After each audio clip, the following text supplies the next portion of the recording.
Christians and Muslims believe that God exists, but what is God like? As a Christian, I believe that God is one. He is spirit, and he is eternal. I also believe that God is all-powerful, sovereign, and omnipotent. God is perfect, and he is sole and supreme ruler of the universe, and nothing is outside of his control. In Jeremiah 32:27, we read this: Behold, I am the Lord, the God of all flesh. Is anything too hard for me? God is also holy. Holiness communicates the idea of being placed apart. This means that God is above all his creation and is totally distinct from every created being. Although you would probably agree with me so far, the character of God is the departure point for our two faiths, because the Bible reveals much more about God's character. As a Muslim, you might say that Allah is unknowable or utterly transcendent. Yet I am convinced that God is knowable because God has revealed himself as personal and loving. Now, since love requires an object, I have a question.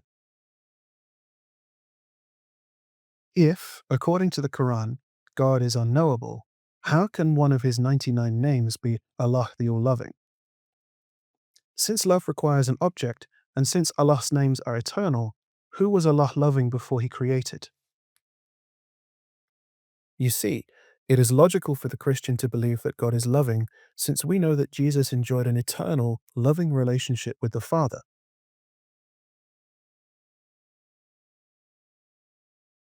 In chapter 17 of the Gospel according to John, we read that Jesus said this: Father, I desire that they also, whom you have given me, may be with me where I am, to see my glory that you have given me because you loved me before the foundation of the world. One expression of God's love for his creation is found in Exodus 34:6. The Lord passed before him and proclaimed, the Lord, a God merciful and gracious, slow to anger and abounding in steadfast love and faithfulness. And the psalmist in Psalm 89:14 declares this: Righteousness and justice are the foundation of your throne. Steadfast love and faithfulness go before you. As Christians, God is our loving and faithful creator, and he is also our sustainer. We have confidence in God's love, because in both the Old and New Testament, God is described as unchanging, and that his word is unchanging. In Psalm 119:89, the psalmist declares this: Forever, O Lord, your word is firmly fixed in the heavens.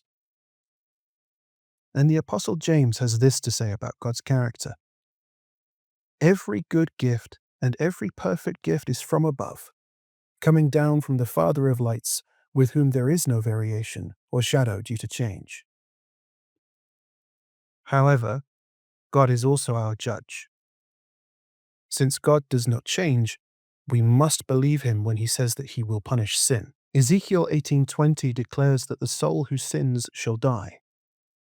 And Proverbs 3 declares that the Lord disciplines those he loves, as a father the son he delights in. Dear listener, God rewards and punishes us in this life and the next by way of his perfect justice.